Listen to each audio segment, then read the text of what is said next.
Arrume-se comigo para treinar superiores. Vambora! Estou empolgadíssima pro treino de hoje, porque temos lookinhos novos de uma nova marca parceira, que é a Hardin Fitness.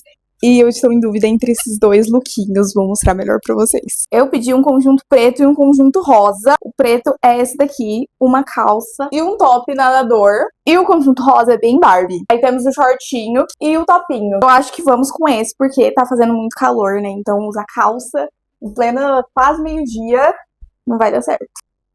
Quem é essa? A própria Barbie. Essa parte do cos, do shorts, é mais grossa, então senti que a cinturou bem. Eu não sei se na câmera vai dar pra pegar, mas essa parte aqui tem várias coroinhas. Olha, o topinho, as costas. No cabelo, eu já tava com penteado, que é o meu coque alto. Agora vamos de tênis.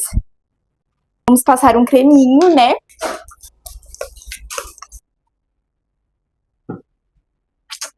E pronta, bora treinar.